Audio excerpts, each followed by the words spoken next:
بسم اللہ الرحمن الرحیم۔ السلام علیکم۔ آغاز اس پاک نام سے جس کے قبضہ قدرت میں یہ زمین و آسمان اور تمام جہان ہیں۔ عزیز طلباء و طالبات، آج میں آپ کو اقبالیات کی کلاس میں خوش آمدید کہتی ہوں۔ امید ہے آپ سب خیریت سے ہوں گے اور خداوند کریم سے دعا گو ہوں کہ وہ ہم سب پر اپنی رحمت و عنایت کا سایہ رکھے، آمین۔ آج ہم مضمون اقبالیات کا اگلا موضوع جس کا عنوان اقبال کا تصور بے خودی ہے، اس کے بارے میں پڑھیں گے۔ اس سے پہلے کہ ہم آج کے لیکچر کا آغاز کریں، میں ضرورت محسوس کرتی ہوں کہ گزشتہ لیکچر کا اعادہ کر لیا جائے، کیونکہ آج کا موضوع گزشتہ موضوع یعنی اقبال کے تصور خودی کی ہی اگلی کڑی ہے۔ چنانچہ اس مختصر اعادے کا مقصد ان تمام نکات کی یاد دہانی کروانا ہے تاکہ آج کے لیکچر کی تفہیم میں آپ سب کو کوئی مشکل پیش نہ آئے۔ تو طلباء و طالبات، گزشتہ لیکچر میں ہم نے اقبال کے تصور خودی کے لغوی مفاہیم اور پھر اقبال کے نقطہ نظر کی وضاحت کی تھی کہ خودی جس کا لغوی مفہوم تکبر، انا اور غرور ہے، اقبال اسے احساس نفس اور تعین ذات کا مفہوم دیتے ہیں۔ اس کے بعد ہم نے خودی کے تربیتی مراحل پر تفصیلی بات کی، جس کی پہلی منزل اطاعت، پھر ضبط نفس اور اس کے بعد نیابت الہی کا درجہ ہے، جہاں پہنچ کر صاحب خودی اپنی ذات کی تکمیل کر لیتا ہے۔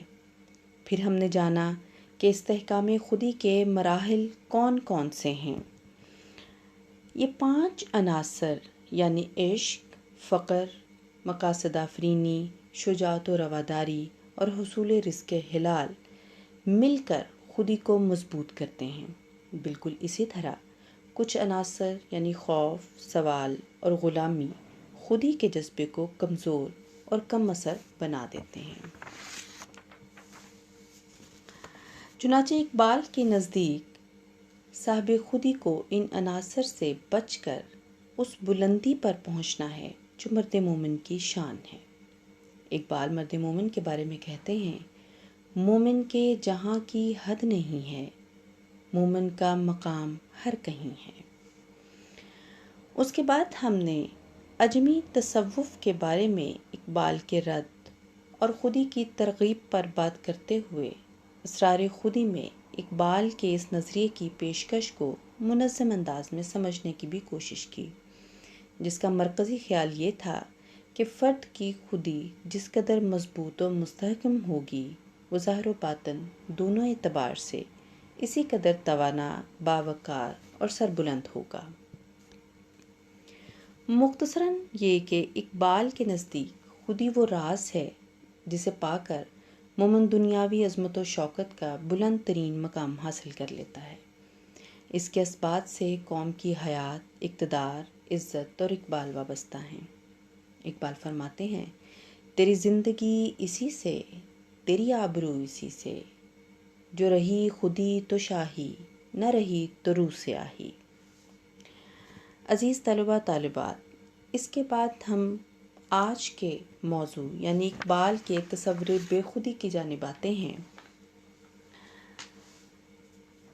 اقبال فرماتے ہیں، ہے زندہ فقط وحدت افکار سے ملت، ہے زندہ فقط وحدت افکار سے ملت، وحدت ہو فنا جس سے وہ الہام بے الہات۔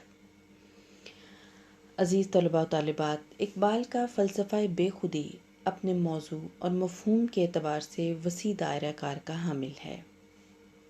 یہ نظریہ دراصل اقبال کے تصور خودی کا ہی تسلسل اور اس کی توسیع ہے۔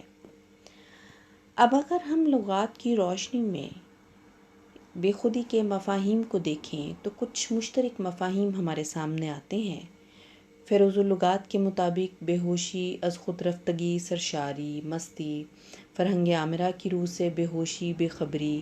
اردو لغت کے مطابق اس کے مفاہیم بے حواسی، بے خبری کا عالم اور وجد کی کیفیت وغیرہ وغیرہ۔ لیکن اس کے بعد اگر ہم اقبال کے نزدیک ان کے تصور بے خودی کا مفہوم دیکھیں تو اقبال کہتے ہیں کہ جب انسان خودی کا ادراک کر لیتا ہے، اپنے نفس کو پہچان لیتا ہے، اپنی اصلیت سے آگاہ ہو جاتا ہے اور مثل بحر بے پایاں بن جاتا ہے، جب خودی کا نشیمن اس کا دل بن جائے اور فلک سمٹ کر اس کی آنکھ میں سما جائے، جب خودی سے اس کا حریم وجود روشن ہو جائے اور خودی کے راز زور سے وہ دنیا پر چھا جائے، تب نیابت الہی کا منصب اس کا مقدر ہو جاتا ہے اور اس کی خودی کی تکمیل ہو جاتی ہے۔ مگر قابل غور بات یہاں پر یہ ہے کہ یہ تکمیل اس فرد کی انفرادی خودی کی تکمیل ہے، اس کی ذات کا تعین ہے۔ جب یہ انفرادی خودی اجتماعیت یعنی کہ ملت میں گم ہو جاتی ہے، اجتماعی مفاد میں مدغم ہو جاتی ہے، تو یہ بے خودی ہے۔ اقبال کے نزدیک فرد اپنی ملت سے بے نیاز نہیں رہ سکتا۔ اجتماعیت انسانی فطرت ہے، اس لیے اسلام اجتماعی زندگی اختیار کرنے پر زور دیتا ہے۔ ان کے نزدیک صاحب جوہر خودی سمندر میں لہر کی طرح ہے کہ سمندر یعنی کہ امت وہ اس میں موجیں مارتا ہے، لیکن اگر سمندر سے باہر جا پڑے تو نہایت پست اور پائے ساحل پر رینگنے پر مجبور ہو جاتا ہے۔ چنانچہ صاحب خودی کا اپنے مقاصد، عزائم اور صلاحیتوں کو امت کی فلاح اور اس کی محبت میں فنا کر کے بقا حاصل کرنا بے خودی ہے۔ تصور بے خودی کا مرکزی نقطہ اقبال اپنے اردو شعر میں کچھ اس طرح پیش کرتے ہیں: فرد قائم ربط ملت سے ہے تنہا کچھ نہیں، فرد قائم ربط ملت سے ہے تنہا کچھ نہیں، موج ہے دریا میں اور بیرون دریا کچھ نہیں۔ یعنی کہ ہم ایک طرح سے کہہ سکتے ہیں کہ بے خودی دراصل خودی کا تکملہ ہے۔ یہ ایک طرح سے خودی کی تکمیل بھی ہے اور توسیع بھی۔ فرد جذبہ خودی سے خود کو مضبوط کرتا ہے اور طاقت حاصل کرتا ہے، اور ملت و جماعت میں مل کر بے خودی سے آشنا ہو جاتا ہے اور اجتماعیت سے آگہی حاصل کر لیتا ہے۔ عزیز طلباء طالبات، جس طریقے سے گزشتہ لیکچر میں ہم نے اقبال کے فلسفہ خودی کے ماخذ کا جائزہ لیا تھا، اسی طرح میں مختصراً آپ کو بتانا چاہوں گی کہ اقبال کے فلسفہ بے خودی کا ماخذ کیا تھا۔ تو اقبال کے اس نظریے کا بھی بنیادی ماخذ قرآن کریم ہی ہے۔ اقبال کے نظریات و پیغامات کا سرچشمہ قرآن کریم اور تعلیمات اسلامی ہے۔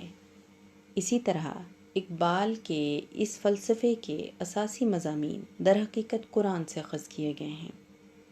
علامہ اقبال نے قرآن کریم کی اس آیت کو اپنے اس فلسفے کی بنیاد بنایا: وَاعْتَصِمُوا بِحَبْلِ اللَّهِ جَمِيعًا وَلَا تَفَرَّقُوا۔ اے مسلمانوں، سب مل کر اللہ کی رسی یعنی کہ قرآن کریم کو مضبوطی سے تھام لو اور اپنے آپ کو مختلف فرقوں میں تقسیم مت کرو۔ یعنی بے خودی کے تمام مضامین اخوت، مساوات، بھائی چارہ، امت کے ساتھ رابطہ، محبت، اتحاد ملی اور اجتماعیت کا درس اس ایک آیت کی تفسیر ہیں۔ علامہ اقبال قرآن کی عظمت و محبت کو یوں بیان کرتے ہیں: قرآن میں ہو غوطہ زن اے مرد مسلماں، اللہ کرے تجھ کو عطا جدت کردار۔ تصور بے خودی کا دوسرا ماخذ مرشد رومی کے خیالات و افکار ہیں۔ علامہ اقبال نے رومی کے جس شعر کو اپنی مثنوی رموز بے خودی کا عنوان بنایا، اس شعر کے پہلے مصرعے میں 2 الفاظ ایسے تھے جن کو انہوں نے اپنے مافی الضمیر کے اظہار کا ذریعہ بنایا۔ وہ 2 الفاظ جہد اور بے خودی ہیں۔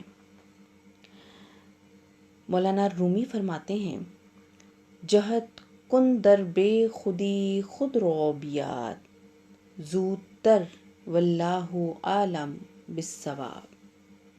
اب اس شعر کے پہلے مصرعے میں جہد اور بے خودی یہ 2 الفاظ ایسے ہیں جن کو اقبال نے اپنے اس تصور بے خودی کے مؤخذ کے طور پر بھی استعمال کیا، لیکن میں آگے ذرا تفصیل سے آپ کو بتاؤں گی کہ اقبال اور مرشد رومی کے اس بے خودی کے فلسفے میں بھی ایک باریک سا فرق ہے، تو وہ ہم آگے جا کے مزید میں اس کی تفصیل آپ کو بیان کروں گی، کہ وہ تمام قصہ بیان کروں گی کہ جس میں مرشد رومی نے اس بے خودی کے فلسفے کو ایک حکایتی انداز میں، کہانی میں پیش کیا تھا۔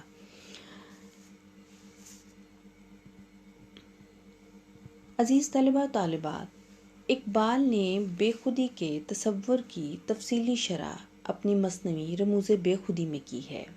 یہ مثنوی 1918 میں شائع ہوئی۔ دراصل ہوا کچھ یوں کہ جب اقبال نے تصور خودی کے ذریعے فرد کی شخصی انفرادیت پر زور دیا تو اس سے یہ شبہ پیدا ہوا کہ شاید وہ اجتماعیت کی نفی کرنا چاہتے ہیں۔ اس غلط فہمی کے ازالے کے لیے اقبال نے اسرار خودی کے بعد مثنوی رموز بے خودی تحریر کی۔ اقبال خود فرماتے ہیں کہ اس مثنوی میں ملت اسلامیہ کی حیات ترغیبی اور اس کے مختلف اجزاء و عناصر پر نظر ڈالی گئی ہے۔ علامہ نے رموز بے خودی کو کل 25 حصوں میں تقسیم کیا اور آخر میں پوری مثنوی کے مطالب کا خلاصہ و اعادہ سورہ اخلاص کی منظوم تفسیر میں کیا، اور خاتمہ کتاب پر التجا بحضور رحمت للعالمین میں اپنے آپ کو ہر قسم کے فلسفے سے الگ ثابت کرتے ہوئے کچھ گزارشات بھی پیش کیں۔ اقبال نے اس مثنوی میں اسلام کے دستور العمل کی وضاحت کر دی۔ اس کے مطالعے سے ہر شخص اسلام کے بنیادی افکار، اصول اور ارکان سے آگاہ ہو سکتا ہے۔ اب نظریہ بے خودی کے حوالے سے سب سے پہلی چیز اسلام کی اجتماعی قوت اور تمام ادیان عالم پر اس کا غلبہ ہے۔ علامہ اقبال فرماتے ہیں کہ دین اسلام بلا شبہ ایک منفرد اور مخصوص فکر اور ضابطے کا نام ہے، اس لیے وہ دنیا کے کسی نظام حیات یا دستور العمل سے کسی قسم کی مفاہمت نہیں کر سکتا۔ یہ ناممکن ہے کہ کوئی شخص اس کے کسی قانون کی خلاف ورزی کر کے ملت اسلامیہ میں شامل رہ سکے۔ اس دستور العمل کے اصول اس طرح باہم مربوط ہیں کہ اگر ایک اصل کو اس کی جگہ سے ہٹا دیا جائے تو سارا نظام درم برم ہو جائے گا۔ مثال کے طور پر اگر آپ ختم نبوت کے عقیدے سے دستبردار ہو جائیں تو اس کا نتیجہ یہ ہوگا کہ قرآن کریم کا یہ دعویٰ کہ میں آخری کتاب ہوں باطل ہو جائے گا۔ اگر آپ مساوات کے عقیدے کا انکار کر دیں تو اس کے معنی یہ ہوں گے کہ آپ نے اسود اور احمر، سرمایہ دار اور مزدور کے امتیاز کو اسلامی نظام میں داخل کر دیا، اور پھر اس کا نتیجہ یہ ہوگا کہ اکرمکم عند اللہ اتقاکم کی جو تعلیم ہے وہ باطل ہو جائے گی۔ اگر آپ سود کو جائز کر دیں تو قرآن کا تمام معاشی نظام زیر و زبر ہو جائے گا۔ اسی طرح اگر آپ ملوکیت کو تسلیم کر لیں تو توحید الہی کا عقیدہ باطل ہو جائے گا۔ اسی وجہ سے اللہ تعالیٰ نے صاف لفظوں میں یہ اعلان فرما دیا کہ وہ اللہ ہی تو ہے جس نے بھیجا اپنے رسول اکرم صلی اللہ علیہ وآلہ وسلم کو ہدایت اور دین حق کے ساتھ، تاکہ وہ اس کے تمام ادیان عالم پر اس کو غالب کر دے۔ اس لیے ہر مسلمان کا فرض منصبی یہ ہے کہ وہ اس دستور العمل کو یعنی اس دین کو دنیا کے تمام ادیان پر غالب کرے، اور چونکہ یہ کام صرف اسی صورت میں وقوع پذیر ہو سکتا ہے کہ سارے دنیا کے مسلمان مل کر اظہار دین کے لیے جدوجہد کریں، اس لیے ہر مسلمان کا پہلا فرض یہ ہے کہ وہ اجتماعی زندگی بسر کرنا سیکھیں، یعنی اجتماعیت اس نظریے کا ایک بنیادی رکن ہے اور ہر مسلمان کا پہلا فرض ہے۔ اور یہی وجہ ہے کہ حضرت عمر فاروق رضی اللہ تعالیٰ عنہ نے مسلمانوں کو یہ نصیحت بھی فرمائی تھی کہ لا اسلام الا بالجماعت، یعنی جماعت سے علیحدہ رہ کر کوئی شخص مسلمان نہیں رہ سکتا۔ حضرت عمر فاروق رضی اللہ تعالیٰ عنہ اور اقبال دونوں کی یہ تعلیم قرآن حکیم کی اس آیت سے مقتبس ہے جس کی تلاوت میں نے پہلے بھی کی، وَاعْتَصِمُوا بِحَبْلِ اللَّهِ جَمِيعًا وَلَا تَفَرَّقُوا، یعنی اس ایک آیت کی عملی تفسیر اسی صورت میں ممکن ہے کہ سارے مسلمان مل کر دین اسلام کے غلبے کے لیے جدوجہد کریں، اور متحدہ کوشش اسی وقت ہو سکتی ہے جب سارے مسلمان قرآن حکیم کو مضبوطی کے ساتھ تھام لیں۔ اقبال فرماتے ہیں، دامنے دیں ہاتھ سے چھوٹا تو جمعیت کہاں، اور جمعیت ہوئی رخصت تو ملت بھی گئی۔ یعنی ملی اتحاد اور بے خودی کے حصول کا بنیادی راستہ دین اسلام ہے۔ رموز بے خودی میں علامہ اقبال نے دنیا کو اس دستور حیات کے بنیادی اصول سے آگاہ کیا ہے جسے قرآن کریم نے دین اسلام سے تعبیر کیا ہے۔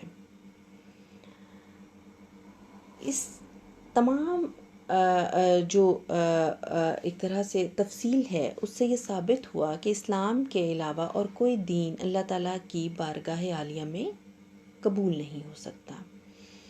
اور اقبال تو یہاں تک کہہ دیتے ہیں، دیں ہاتھ سے دے کر اگر آزاد ہو ملت، دیں ہاتھ سے دے کر اگر آزاد ہو ملت، ہے ایسی تجارت میں مسلمان کا خسارہ۔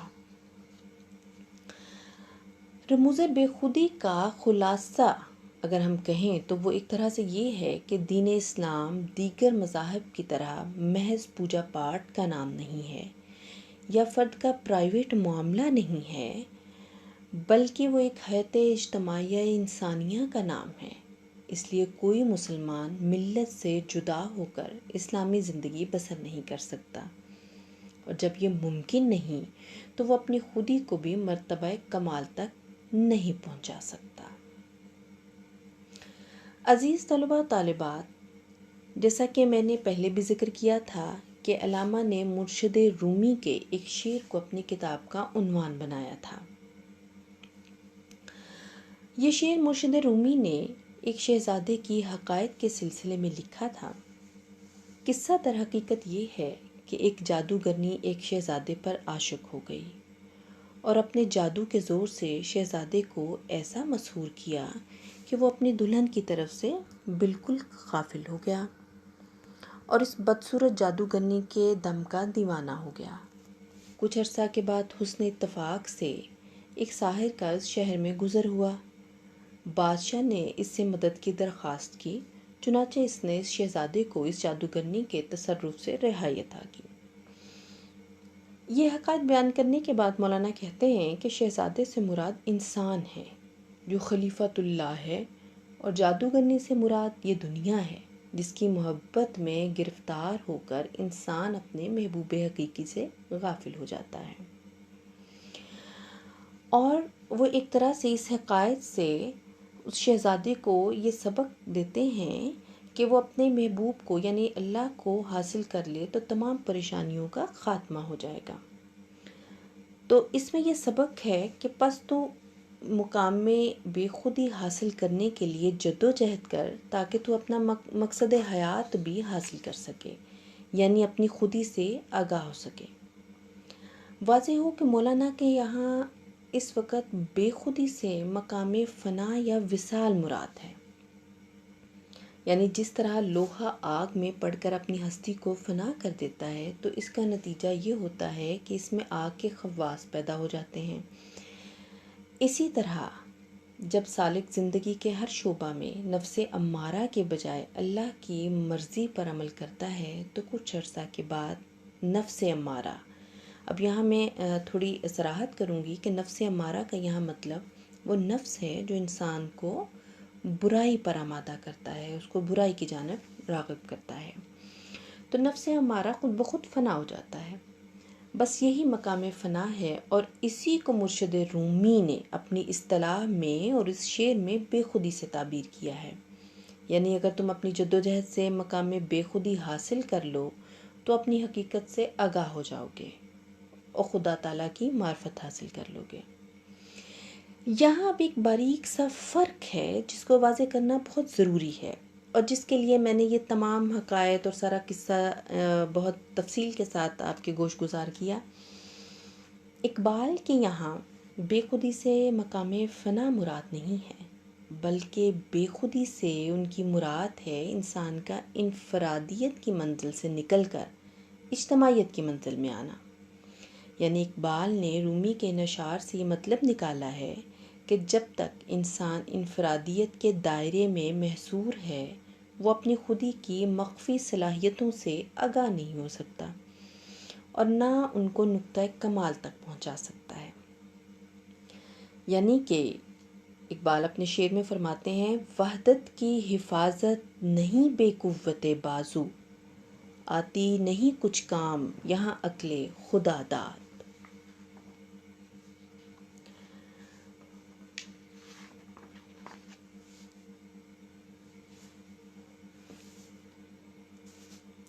عزیز طلباء و طالبات، اب اس کے بعد میں نظریہ بے خودی میں فرد اور ملت میں ربط کے مفہوم کی بھی تھوڑی وضاحت کرنا ضروری سمجھتی ہوں کہ فرد اور ملت کا جو ایک رابطہ اور ایک تعلق ہے، اقبال کے نزدیک اس کی کیا اہمیت ہے۔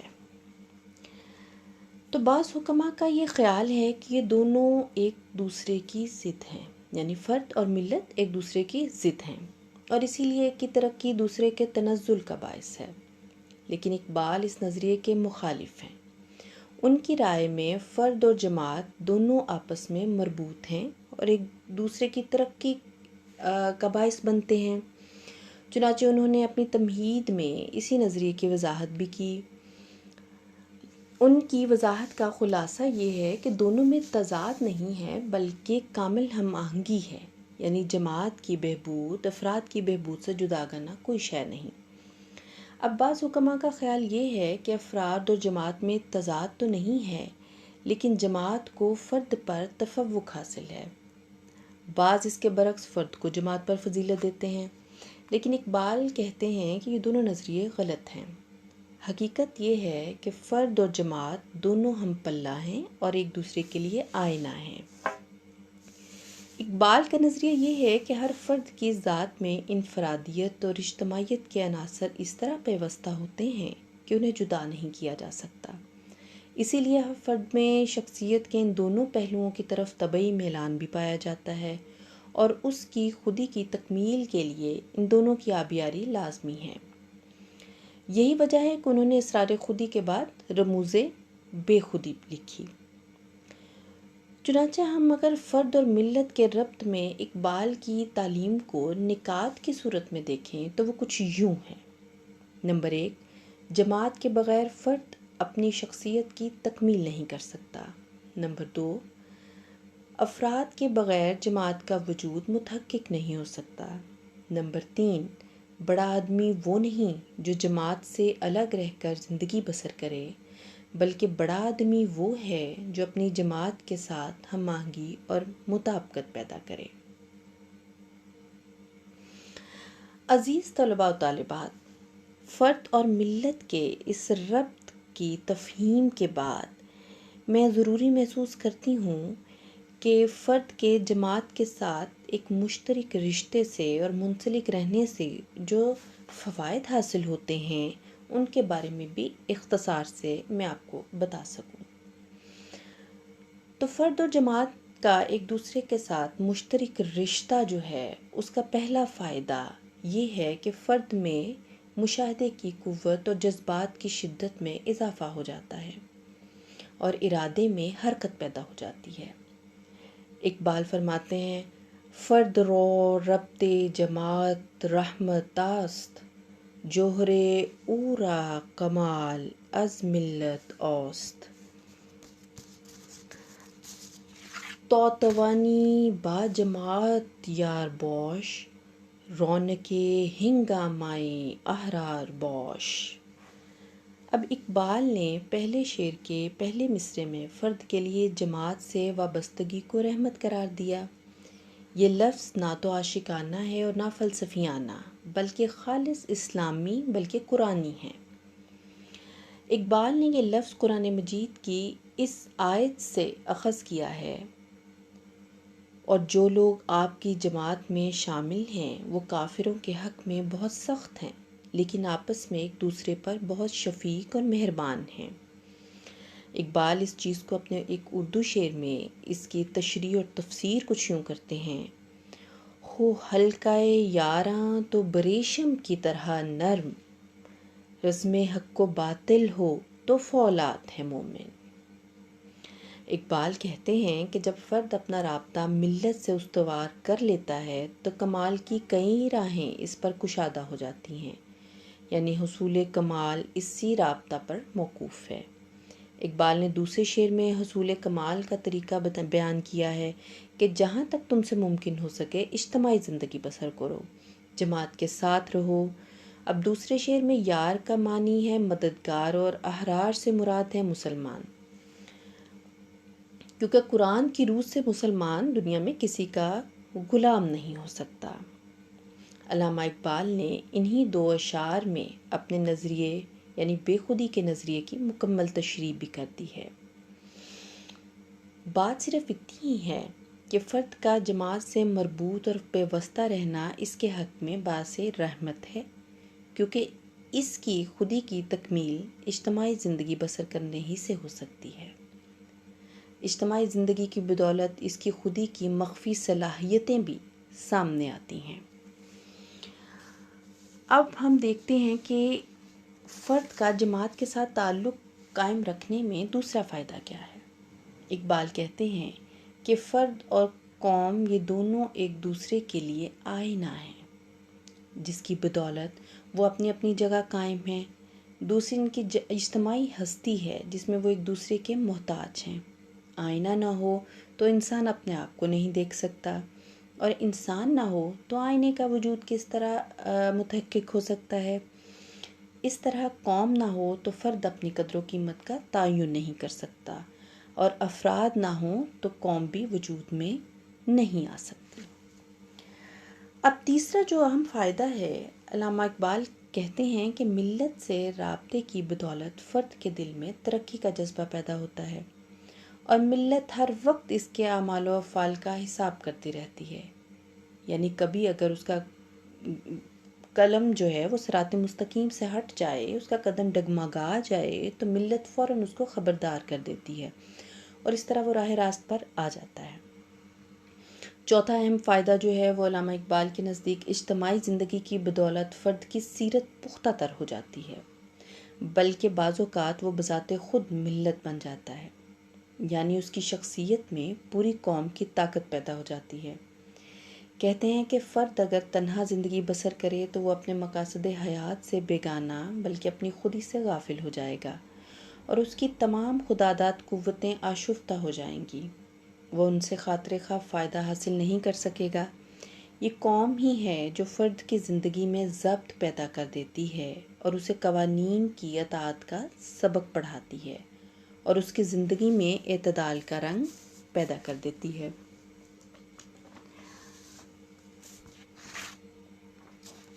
پانچواں جو اہم فائدہ ہے فرد اور ملت کے رابطے کا، وہ یہ ہے کہ جب فرد قانون یعنی آئین کا پابند ہو جاتا ہے تو اس کی شخصیت جس میں خود غرضی کا عنصر کار فرما ہوتا ہے، اور یہ ایک میرا خیال ہے فطری جذبہ ہے، فطرت میں ہے نا، ہر انسان کے ہاں کہیں نہ کہیں کوئی خود غرضی کا ایک ہلکا سا کہہ لیں، اور بعض لوگوں میں بہت یہ مضبوطی کے ساتھ بھی پایا جاتا ہے، تو یہ خود غرضی کا جو عنصر ہے وہ کار فرما ہوتا ہے۔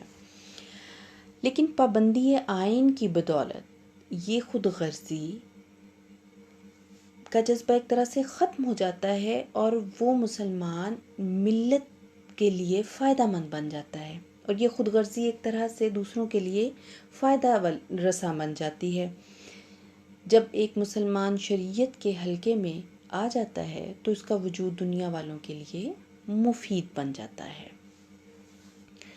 اب ہم چھٹی ایک طرح سے خصوصیت جو ہے وہ دیکھتے ہیں، وہ خصوصیت خود شکنی ہے، یعنی فرد جب تک فرد رہتا ہے اور جماعت سے وابستہ نہیں ہوتا اس وقت تک وہ مقام انانیت میں رہتا ہے، اور یہ مقام انانیت یہ من کی منزل ہے۔ یہ جو میں نے سلائیڈ میں چھٹا ایک پوائنٹ ہے، آپ اس کو دیکھیے گا، نقطہ جو ہے، یہ انانیت در حقیقت من کی منزل ہے۔ اس کے بعد دوسری منزل یہ ہے کہ وہ خالق سے محبت کرتا ہے اور اس کے تصور میں غرق ہو جاتا ہے، یہ او کی منزل ہے۔ اس کے بعد تیسری منزل آتی ہے جب اس پر یہ حقیقت منکشف ہوتی ہے کہ مخلوقات مظاہر ذات باری تعالیٰ ہیں، اس لیے وہ ان سے محبت کرنے لگتا ہے، اور یہ تو کی منزل ہے۔ اقبال کہتے ہیں کہ فرد اور ملت دونوں میں وہی ذات واحد ہی جلوہ گر ہے، یعنی اللہ تعالیٰ کی ذات ہی جلوہ گر ہے۔ بس فرد کو چاہیے کہ اپنے آپ کو ملت میں گم کر دے تاکہ اس کی خودی پایہ تکمیل کو پہنچ سکے۔ جب تک انسان انانیت اور خود غرضی کی زندگی کو ترک کر کے ملی یا اجتماعی زندگی بسر نہیں کرے گا، وہ اپنے مقام کو حاصل نہیں کر سکتا۔ اقبال فرماتے ہیں، پسند اس کو تکرار کی خو نہیں، پسند اس کو تکرار کی خو نہیں، کہ تو میں نہیں اور میں تو نہیں۔ جماعت سے وابستہ ہو کر خود ہی اپنی انفرادیت کو جماعت میں گم کر دیتی ہے، لیکن اس کا ثمر اسے یہ ملتا ہے کہ وہ ادنا حیثیت سے ترقی کر کے بلند مقام پر فائز ہو جاتی ہے۔ اسی خود شکنی کو اقبال نے بے خودی سے تعبیر کیا ہے۔ عزیز طلبہ و طالبات، اب میں مختصر طور پر آپ کے سامنے آپ کو یہ بتانا چاہوں گی کہ کن ارکان کو اقبال بے خودی کی اساس قرار دیتے ہیں۔ یہ تمام ارکان وہ اپنی مثنوی رموز بے خودی میں بعض تاریخی حقائق و واقعات کے ساتھ وضاحتی انداز میں بیان بھی کرتے ہیں۔ ان ارکان میں جو پہلا رکن ہے وہ ہے توحید۔ اقبال کے نزدیک توحید دنیا میں سب سے بڑی اور زندہ قوت ہے۔ وہ فرماتے ہیں، زندہ قوت تھی جہاں میں یہی توحید کبھی، آج کیا ہے فقط ایک مسئلہ علم کلام۔ اقبال کا دعویٰ ہے کہ توحید سے انسان کی پوشیدہ صلاحیتیں بروئے کار آ جاتی ہیں۔ وہ کہتے ہیں کہ توحید کی اقتضاء پر عمل کرو، پھر دیکھو کہ تمہارے اندر کتنا عظیم الشان انقلاب پیدا ہو جائے گا۔ اللہ تعالیٰ پر ایمان کی بدولت زندگی میں قوت اور شوکت پیدا ہوتی ہے، اور اس کا ثمرہ یہ ہے کہ انسان خوف اور حزن سے نجات حاصل کر لیتا ہے۔ اکبر اعلی آبادی اس حقیقت کو یوں بیان کرتے ہیں، دل میں ذوف عقیدت کو کبھی راہ نہ دے، دل میں ذوف عقیدت کو کبھی راہ نہ دے، کوئی کچھ دے نہیں سکتا اگر اللہ نہ دے۔ چنانچہ اقبال نے یاس، حزن اور خوف کو ذوف خودی و بے خودی قرار دیا ہے۔ پھر اورنگزیب بادشاہ کا واقعہ بے خودی لکھا ہے کہ دوران نماز ایک شیر نے حملہ کیا تو انہوں نے خنجر سے شیر کو مار ڈالا۔ یہ توحیدی قوت اور طاقت ہی کا ثمر ہے۔ بے خودی کا دوسرا بنیادی جزو رسالت ہے۔ علامہ اقبال نے حضور اکرم خاتم الانبیاء رسول اکرم صلی اللہ علیہ وآلہ وسلم کی فضیلت کو بیان کیا ہے، پھر وحدت ملت کو تقاضۂ رسالت قرار دیا ہے، اور اسی کو دوام امت سے تعبیر کیا ہے۔ رسالت محمدیہ صلی اللہ علیہ وآلہ وسلم کا نصب العین بھی بیان کیا ہے کہ احترام آدمیت پیدا کرنا، تمام نسلی و علاقائی اختلافات کو ختم کر کے اخوت پیدا کرنا اور انسانیت کو کار مذلت سے نکالنا اس کا نصب العین ہے۔ اب اقبال نے تیسرا جو اہم رکن، جو اساسی رکن ہے تصور بے خودی کا، اس کے بارے میں بیان کیا، اور وہ رکن ہے ہجرت۔ اقبال ملت اسلامیہ کی آفاقیت کو بیان کرتے ہیں اور کہتے ہیں کہ ہماری ملت کسی علاقہ، مقام اور نسل سے وابستہ نہیں ہے، یہ وطنیت کی ضد ہے۔ اسی لیے حضور اکرم صلی اللہ علیہ وسلم نے وطن سے ہجرت کی۔ وطن بنیاد ملت کبھی بھی نہیں ہے۔ ملت اسلامیہ کی ابدیت ہر قسم کے حالات میں قائم رہی اور رہے گی۔ اقبال ایسے ہی خیالات کا اظہار اردو شعر میں یوں کرتے ہیں، ان تازہ خداؤں میں بڑا سب سے وطن ہے، جو پیرہن اس کا ہے وہ مذہب کا کفن ہے۔ چوتھا بنیادی رکن حریت ہے۔ اقبال نے اس رکن کو بیان کرتے ہوئے حادثہ کربلا میں اسلامی حریت کے مظاہر پیش کیے ہیں کہ دین عقل کا نہیں، عشق اور غیرت ایمان کا تقاضا ہے۔ کہ جس طرح حضرت امام علی مقام علیہ السلام نے ملوکیت کے خلاف داد جہاد دے کر عصمت دین کو بچا لیا، اسی طرح ملت کے ہر فرد کو اپنا جذبہ جہاد و حریت زندہ رکھنا چاہیے۔ پانچواں اور اہم ایک رکن مساوات بھی ہے۔ اقبال نے جذبہ بے خودی کو مضبوط کرنے میں مساوات کو بنیادی رکن قرار دیا ہے۔ وہ اس حوالے سے ایک حقائق کا بیان کرتے ہیں جس میں اسلامی مساوات کا بیان ہے کہ ایک معمار نے مسجد بنائی جو سلطان کو پسند نہ آئی تو اس کے ہاتھ کاٹنے کا حکم دیا۔ معمار بھاگ کر قاضی کے پاس پہنچا، قاضی نے سلطان کو مجرم ثابت کیا اور حکم دیا کہ سلطان کا ہاتھ کاٹ دیا جائے، لیکن معمار نے معاف کر دیا۔ یہی مساوات اور انصاف ملت اور ہر فرد کے دل میں پیدا ہونا ضروری ہے۔ چھٹا اہم رکن اخوت ہے۔ اس کی تشریح بھی اقبال ابو عبیدہ کے ایک تاریخی جنگی واقعے کو مثال بنا کر پیش کرتے ہیں۔ الغرض یہ وہ بنیادی ارکان ہیں جو کہ بے خودی کی اساس ہیں، اور علامہ اقبال نے ان تمام ارکان کو مکمل تفصیل کے ساتھ جو ہے وہ اپنی مثنوی میں پیش کیا۔ مختصراً ہم کہہ سکتے ہیں، اب اگر ہم اس ساری بحث کو ایک طرح سے سمیٹیں، اس کو ایک جو ہے وہ کنکلوژن میں لے کے آئیں، یا اس کو میں مختصر ایک نوٹ کے طور پر بیان کروں، تو کہہ سکتے ہیں کہ مختصراً اقبال کا نظریہ خودی بلا تفریق مذہب و ملت ہر قوم کے ہر فرد کے لیے نسخہ کیمیا ہے، اور ان کا تصور بے خودی اسلامی تہذیب اور افراد کے امت میں مدغم و مربوط ہونے کے حوالے سے ایک ہدایت نامہ اور لائحہ عمل بھی ہے۔ اقبال کا خیال تھا کہ اگرچہ حالات بظاہر امت کے حق میں نظر نہیں آتے، لیکن مایوسی کی ضرورت نہیں ہے۔ جیسے ہی امتی اپنی صلاحیتوں کو امت کی ترقی کے لیے وقف کرنے کا ارادہ کر لیں گے تو ان میں لازماً وحدت فکر و عمل نشو و نما پا جائے گی اور وہ کامیاب و کامراں ہوں گے۔ یہی امید کا ستارہ اقبال کی شاعری میں ہمیں جگمگاتا ہوا دکھائی دیتا ہے، اور شاید یہ ایک امید ہی تھی جس نے تعبیر کی صورت پائی اور ہمیں ہمارا یہ وطن اس کا ایک تعبیری شکل میں ہمارے سامنے آیا۔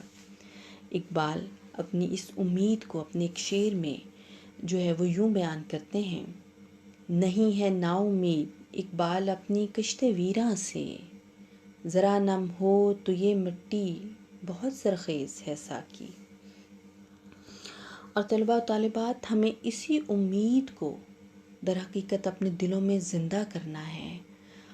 آج تو یہ لیکچر اختتام پذیر ہو رہا ہے، لیکن اس فلسفے سے میں امید کرتی ہوں کہ آپ مثبت چیز کو سیکھیں گے اور اپنے دل میں ملت کے ساتھ ایک رابطہ، ایک تعلق اور آپس میں پیار، محبت، مساوات، اخلاقیات، ان اقدار کی پاسداری کریں گے، اور امید کا دامن کبھی ہاتھ سے نہیں چھوڑیں گے، جو کہ اقبال کا ایک سبق تھا، ایک درس تھا، اور آج کے اس لیکچر کا ایک طرح سے نچوڑ ہے جس کو آپ نے اپنے دلوں میں پیدا کرنا ہے، اور اقبال کے وہ شاہین بننا ہے جو کہ افق تک جاتے ہیں اور جن کی کوئی حد نہیں ہے۔ اس کے ساتھ ہی آج کا لیکچر اختتام پذیر ہوتا ہے۔ طلباء و طالبات، آپ کو علامہ اقبال کے ان دونوں بنیادی تصورات یعنی خودی اور بے خودی کے حوالے سے ایک مشقی کام میں تفویض کروں گی۔ آپ سب نے ان دونوں نظریات کو واضح کرنے والے علامہ اقبال کے 10 اشعار یاد کرنے اور لکھنے ہیں۔ امید ہے کہ آپ یہ کام دلچسپی کے ساتھ کریں گے اور اس کو یاد بھی کریں گے۔ آپ کی سہولت کے لیے میں نے ان سلائیڈز میں علامہ اقبال کے چند فارسی اشعار جو کہ تصور بے خودی کو واضح کر رہے ہیں، ان کا انتخاب جو ہے وہ ترجمے کے ساتھ آپ کے سامنے میں نے پیش کیا ہے، تاکہ آپ کو ان کو یاد کرنے میں سہولت رہے اور آسانی بھی ہو۔ اس کے ساتھ ساتھ میں نے کچھ اشعار اردو کے انتخاب بھی اپنے کے سامنے رکھا ہے، تاکہ آپ کو اپنے عملی کام اور مشق میں کسی قسم کی مشکل پیش نہ آئے۔ اس کے ساتھ ہی میں آپ سے اجازت چاہوں گی۔ بہت شکریہ۔ اللہ نگہبان۔